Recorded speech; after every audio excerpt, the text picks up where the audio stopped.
Hello everyone, आज हम लोग क्लास 10th की सीबीएसई की बुक बायोलॉजी की फर्स्ट चैप्टर लाइफ प्रोसेसेस की पार्ट 2 कंप्लीट करने वाले हैं। पिछले क्लास में हमने लाइफ प्रोसेसेस क्या होती है इसके बारे में हमने जाना था। तो आज हम लोग पढ़ने वाले हैं मोड्स ऑफ न्यूट्रिशन। चलिए शुरू करते हैं। Modes of nutrition. Modes of nutrition किसे कहते हैं? मोड्स ऑफ न्यूट्रिशन कहते हैं पोषण के तरीके को। Okay, modes of nutrition means methods of procuring food.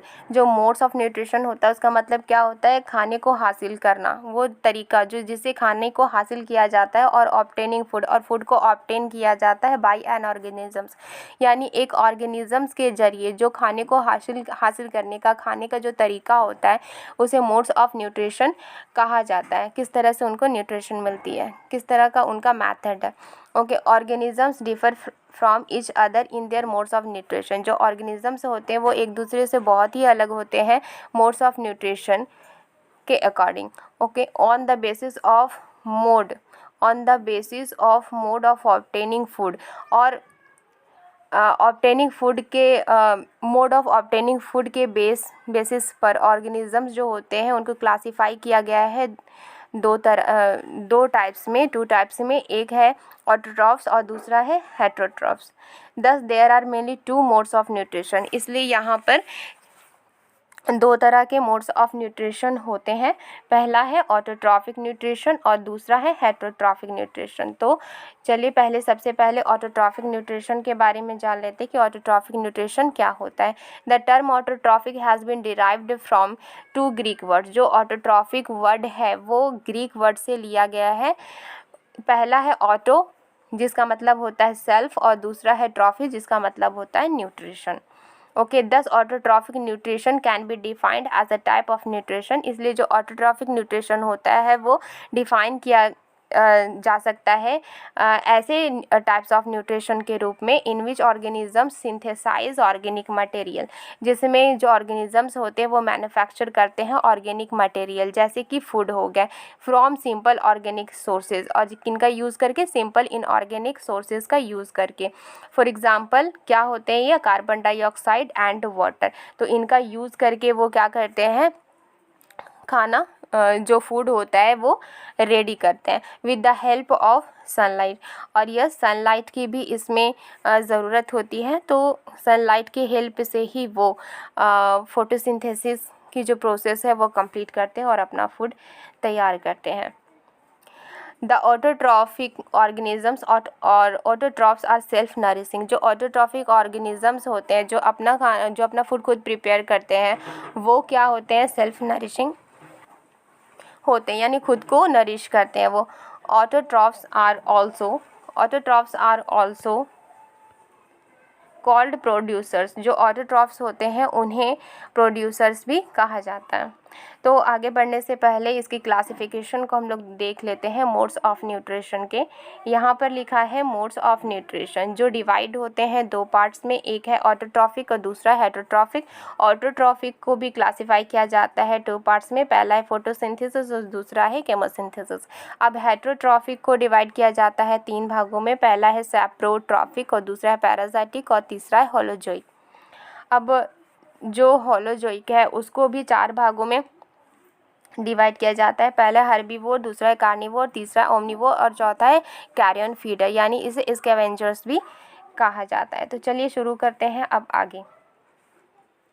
यहाँ लिखा है for examples all green plants and some bacteria have autotrophic mode of nutrition. यानी कि एग्जाम्पल के लिए देखें तो जितने भी सारे ग्रीन प्लांट्स होते हैं और कुछ बैक्टीरिया होते हैं वो ऑटोट्रॉफिक मोड ऑफ न्यूट्रिशन होता है उनमें, वो अपना फूड जो है खुद से प्रिपेयर करते हैं। ओके, तो on the basis of type of energy use, और किस तरह की एनर्जी यूज़ की गई है इसके बेसिस पर बात करें तो जैसे कि लाइट एनर्जी और केमिकल एनर्जी हो जाते हैं। तो ऑटोट्रॉफिक जो न्यूट्रिशन है can be divided into photosynthetic और केमोसिंथेटिक। जो ऑटोट्रॉफिक न्यूट्रिशन होता है वो डिवाइड किया जाता है दो भागों में, पहला है फोटोसिंथेटिक और दूसरा है chemosynthetic. Green plants prepare their food using carbon dioxide and water as raw materials. जो ग्रीन प्लांट्स होते हैं वो अपना खाना बनाते हैं कार्बन डाइऑक्साइड और वाटर को यूज़ करके, और ये दोनों as a raw materials use किए जाते हैं। और in the presence of light energy, जो कि हमें सन से मिलती है जो लाइट एनर्जी, उसका यूज़ करते हैं। और क्लोरोफिल का यूज़ करते हैं जो कि प्रेजेंट होता है ज़्यादा मात्रा में लीव्स के अंदर। ओके, इन सब का यूज़ करते हैं जो ग्रीन प्लांट्स होते हैं। ग्रीन प्लांट्स किसका किसका यूज़ करते हैं? कार्बन डाइऑक्साइड का, वाटर का, लाइट एनर्जी का जो सन से मिलता है, क्लोरोफिल का यूज़ करते हैं। और इस सब का यूज़ करते हुए वो एक प्रोसेस होता है जिसे फोटोसिंथेसिस कहा जाता है। उस फोटोसिंथेसिस के जो अपना वो फूड तैयार करते हैं, वो किस प्रोसेस से तैयार करते हैं, उनके प्रोसेस का नाम फोटोसिंथेसिस है। यानी फोटोसिंथेसिस के प्रोसेस के थ्रू ही वो जो फूड है वो रेडी करते हैं। Chlorophyll is also present in green parts of the plants exposed to light such as stem branches and raw fruits. जो क्लोरोफिल होते हैं वो जो ग्रीन प्लांट होते हैं उनके ग्रीन पार्ट्स में, जैसे कि स्टेम हो गए, ब्रांचेस और रॉ फ्रूट्स हो गए, इनमें भी वो पाए जाते हैं। नेक्स्ट है ऑन द अदर हैंड, और दूसरी तरफ सम नन ग्रीन प्लांट्स, दूसरी तरफ जो नन ग्रीन प्लांट्स होते हैं जैसे कि कुछ बैक्टीरिया हो गए, वो केमिकल एनर्जी का यूज़ करते हैं अपना जो खाना बनाते हैं उनके लिए। और ये जो केमिकल एनर्जी होती है वो इनऑर्गेनिक कंपाउंड्स जो होते हैं उनके ऑक्सीडेशन के दौरान जो रिलीज़ होते हैं जो एनर्जी, केमिकल एनर्जी, उन्हीं का यूज़ करके ये फूड प्रिपेयर करते हैं। दिस इज़ कॉल्ड केमोसिंथेसिस, और इसलिए इन्हें केमोसिंथेसिस कहा जाता है। ओके, नेक्स्ट देख लेते हैं हेटरोट्रॉफिक न्यूट्रिशन के बारे में। The word heterotrophic is derived from 2 Greek word. जो हेटरोट्रॉफिक जो वर्ड है वो ग्रीक के 2 वर्ड से मिलकर बना है। पहला है हेट्रो, जिसका मतलब होता है डिफरेंट, और दूसरा है ट्रॉफी, जिसका मतलब होता है nutrition. Thus heterotrophic nutrition can be defined as a type of nutrition in which an organism cannot make or synthesise its own food from simple inorganic materials. इसमें क्या कहा गया है कि जो हेटरोट्रॉफिक न्यूट्रिशन है उसको डिफ़ाइन किया जा सकता है एक ऐसे न्यूट्रिशन के रूप में जिसमें जो ऑर्गेनिजम्स होते हैं वो अपना जो फूड है वो ना बना सकते हैं, ना मैन्युफैक्चर कर सकते हैं। ठीक है, सिंपल इनऑर्गेनिक मटेरियल्स का यूज़ करके ये नहीं बना सकते। और जो energy is obtained from the intake and digestion of the organic substances. और इनको एनर्जी कहाँ से मिलती है? जो ये फूड खाते हैं, डाइजेशन के दौरान जो एनर्जी रिलीज़ होती है ऑर्गेनिक सब्सटेंसेस को इंटेक करने के बाद, जो एनर्जी रिलीज़ होती है उससे इन्हें एनर्जी मिलती है।